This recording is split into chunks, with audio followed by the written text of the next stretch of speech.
রাস্তাঘাটে আর দেখা যাবে না সিভিকদের দাদাগিরি।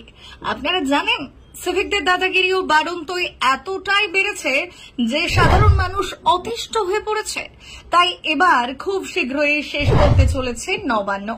এখন থেকে বিরাট কড়া নির্দেশিকা জারি করে দিল রাজ্য সরকার।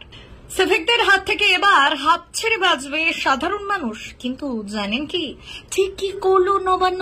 দেখুন, সিভিক ভলেন্টিয়ার বাংলায় এখন এই পদটি ব্যাপকভাবে গুরুত্বপূর্ণ হয়ে উঠেছে। যত সময় এগোচ্ছে তত রাস্তায় সিভিকদের সংখ্যা বাড়ছে। তবে সিভিক ভলেন্টিয়ারদের পুলিশের মতো ক্ষমতা নেই। এই সিভিকরা কাগজে কলমে পুলিশের সহযোগে, তবে তারা কোন রকম তদন্ত বা তল্লাশিতে যেতে পারেন না। তা জানা সত্ত্বেও সিভিকরা নিজের দাদাগিরি দেখিয়ে চলেছে রাস্তাঘাটের সমস্ত জায়গায়। শুধু তাই নয়, থানায় জিডি থেকে শুরু করে কোন রকম গুরুত্বপূর্ণ কেস ফাইলও দেখতে পারেন না তারা।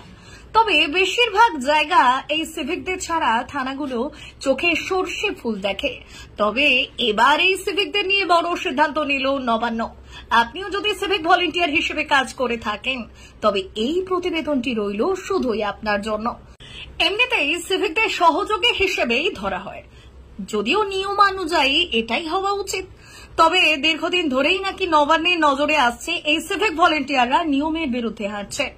যেমন জেলায় জেলায় সিভিকদের নিয়ে আইন শৃঙ্খলা ডিউটি করানো হচ্ছে, এমনকি যাতে ধরা না পড়ে তার জন্য পরানো হচ্ছে জলপাই রঙের পোশাকও। এমনকি সিভিকদের হাতে লাঠি ও ওয়াকি টকিও ধরানো হচ্ছে। থানায় কর্মরত সিভিকদের নিয়ে তল্লাশি তো পাঠানো হচ্ছে।